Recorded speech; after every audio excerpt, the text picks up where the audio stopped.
If somebody was attempting a home birth on their own, totally without a midwife or doula or any other person around, whether that's a lie or truth, if they decide they need to transfer, how should they transfer? If they decide to transfer in their own vehicle, should they go ahead to the hospital? If they feel like something's happening that's emergent enough to get to the hospital, they should call 911. They should come in an ambulance because the ambulance can start things before they get there. And that's important. If they need fluid, if they're bleeding, if they need IV access or something, they can at least get it started. And at least the ambulance people will know, they can check the baby's heartbeat. They can check the patient's heartbeat. They can check her blood pressure. Is it completely out of control? Who knows? So absolutely, if they feel like I need to go in, it should be 911. If they do drive themselves to the hospital, they should not, for my hospital, most like emergencies, if they haven't contacted labor and delivery before they're getting there, they go through the emergency room. So that's another layer, and it actually delays things. If they go in through the emergency room, as soon as the emergency room sees a heavily pregnant person, they don't want anything to do with them. They call over to labor and delivery. And then that's another like, okay, I've got this person, we're going to wheel her over, and they're going to give information, but basically they don't really do anything there. They don't like really assess them because they realize they should be with us. So I do think, I don't know if it's true in every hospital, because a lot of hospitals do have like an ER OB area, like a triage OB area, and that's the place they should go. But if they don't have that, or if you don't know if you have that, I think people should go straight to labor and delivery, because they are trained for people walking in off the street in all kinds of, shape of labor and things happening. They should come in and they should come in and be honest. I've been trying to labor at home. This is why I think I needed to come in and give us the information. It shouldn't be a secret. Do you think that somebody planning a home birth should register at a hospital that could be their transfer hospital? I don't know what happens after you register at a hospital, like if that triggers something for the hospital to like get in touch with you, because if you register and then you never show up, I have a feeling that does trigger something at the hospital to kind of go looking for what happened to that baby. But I don't think it's a bad idea for somebody to know where to go, where the hospital entrance is and all that stuff. And I feel like a lot of home births, they just go, that's not going to happen. So we don't even bother to figure that out. They don't even know what the closest hospital is. They don't even know how to get to the hospital. I mean, people were talking about, oh, you don't need to do a hospital tour. And I was like, no, actually, the most important thing in a hospital tour is they tell you, this is the entrance you go to. This is how you get to L&D. This is where you park your car. Yeah. I mean, very important. this is the lot you want to be in. You want to go to this lot. You want to go to this entrance. This is the closest way to get there. And yeah, you can go to, especially a large hospital.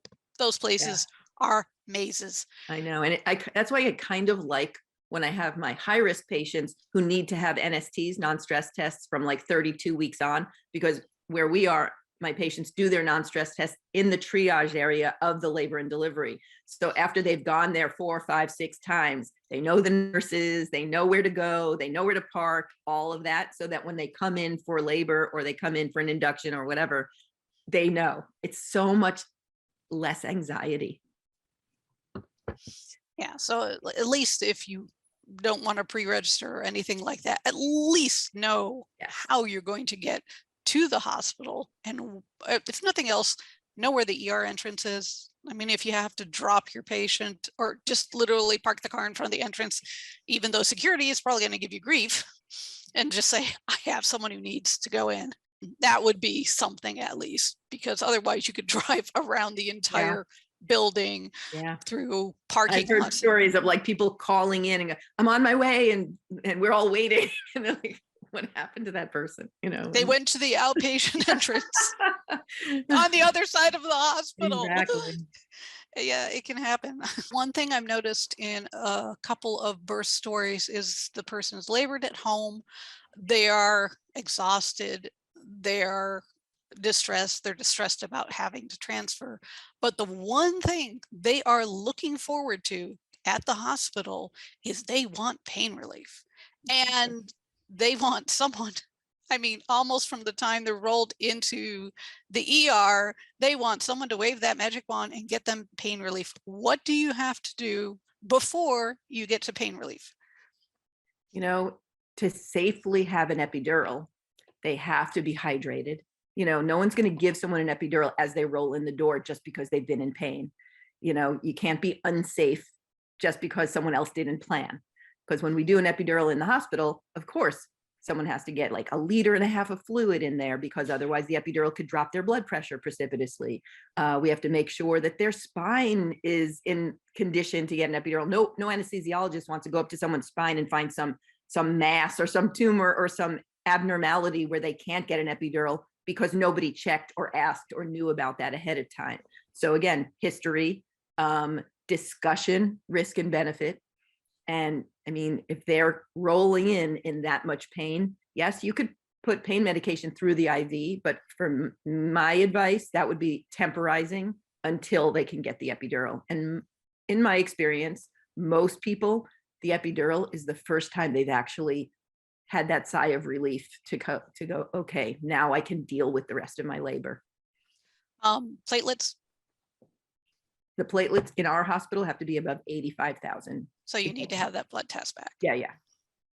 Okay, so the other thing I noticed is there's a birth story. They come in, they're stressed, they want pain relief, they get their pain relief eventually, often are complaining about how long it took, and their mood changes. They go from highly stressed and not very rational to more relaxed, less stressed, and logical, rational human being.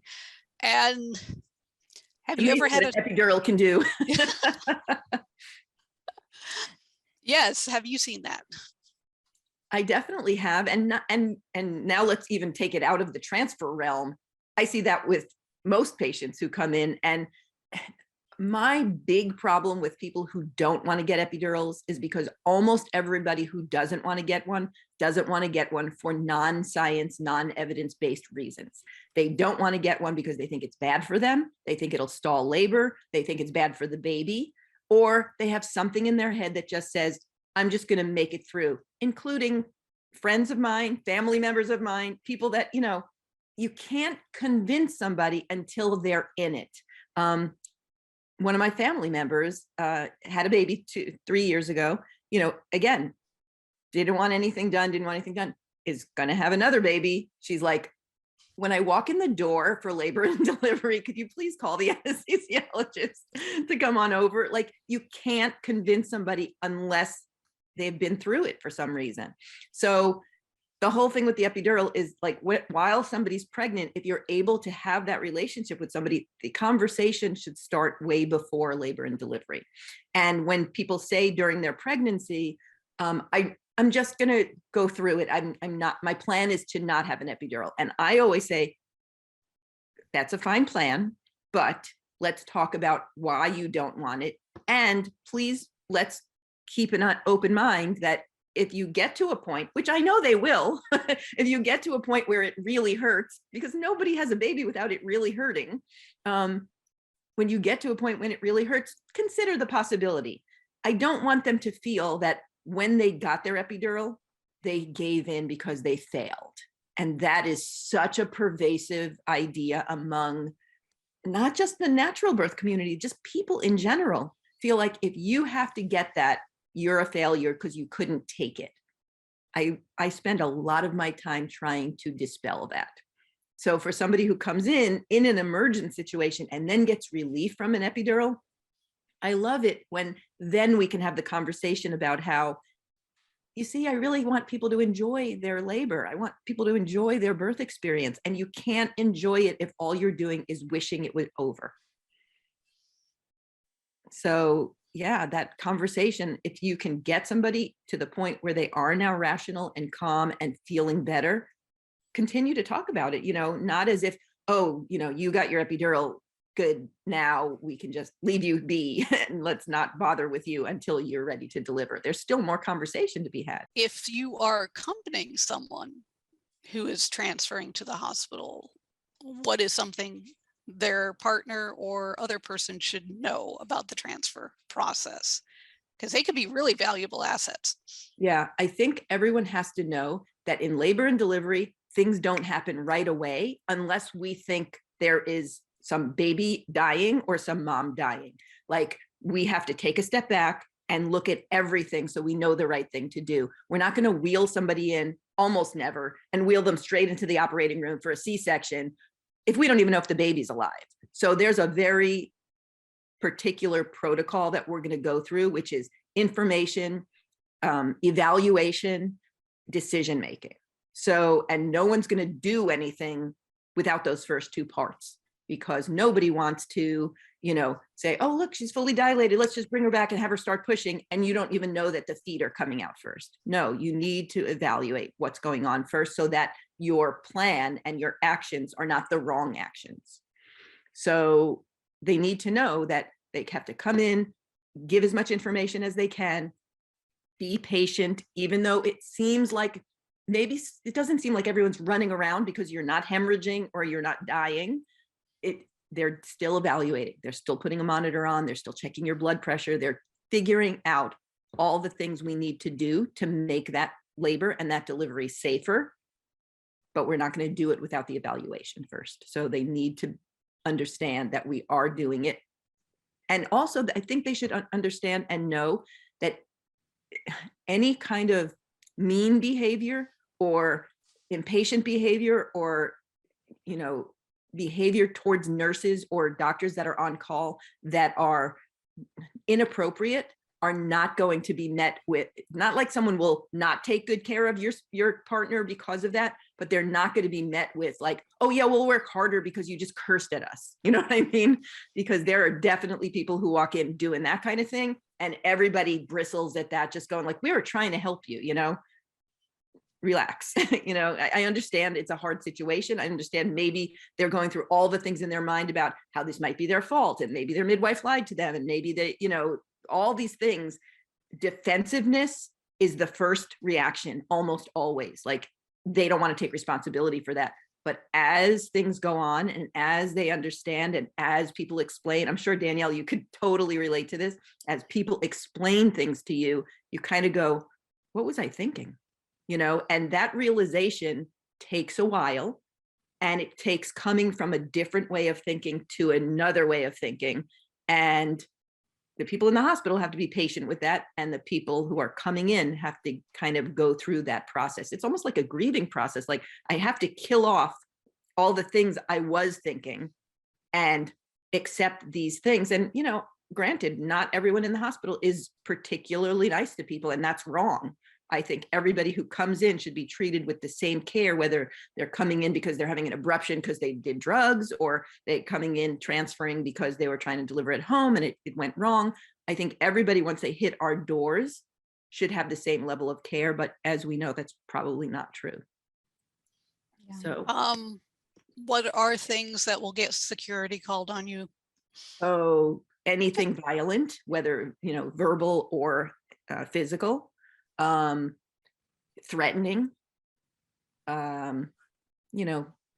if the person who's there with somebody, if the laboring woman says they don't want that person there, absolutely, they'll call security to get that person out of there. But really, anything that seems to threaten the staff trying to do their job will get security called. I just wanted to make that clear that yes, you have the right to stay with the person who transferred up until the point where you are either interfering with medical care or you are threatening staff, in which case security will come and they will escort you out. Yeah. It's very real. And, tensions run very high in a situation like that. So of course everybody is, antsy. And again, they didn't want to be in the hospital in the first place. But here you are. Now we have a new reality. Let's start from here.